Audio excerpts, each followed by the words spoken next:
నమస్తే welcome to Sakshi sports. భారత మహిళల క్రికెట్ జట్టు 2025 వన్డే ప్రపంచ కప్ గెలిచి చరిత్ర సృష్టించడంలో స్టార్ ఓపెనర్ స్మృతి మంధాన కీలక పాత్ర పోషించింది.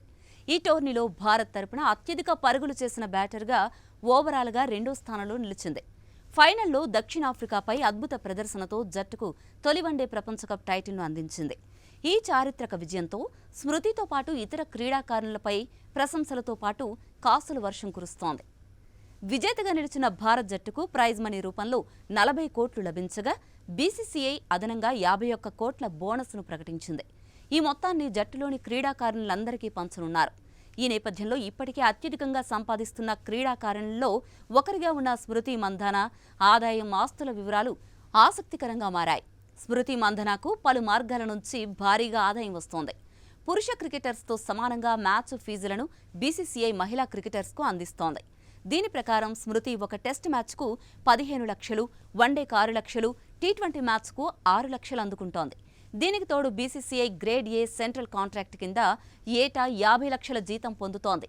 విమెన్స్ ప్రీమియర్ లీగ్ WPL తొలి సీజన్లో రాయల్ ఛాలెంజర్స్ బెంగళూరు ఫ్రాంచైజీ ఆమెను ఏకంగా 3.4 కోట్లకు కొనుగోలు చేసింది.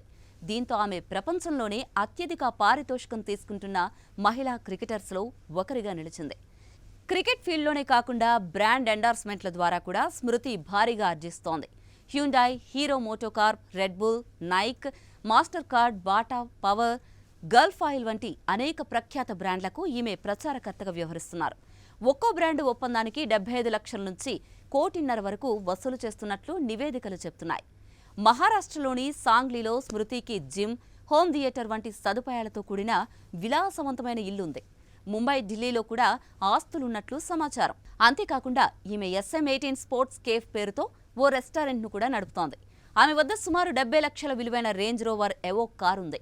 ప్రస్తుతం స్మృతి మంధాన నికర ఆస్తి విలువ సుమారు 34 కోట్లుగా అంచనా.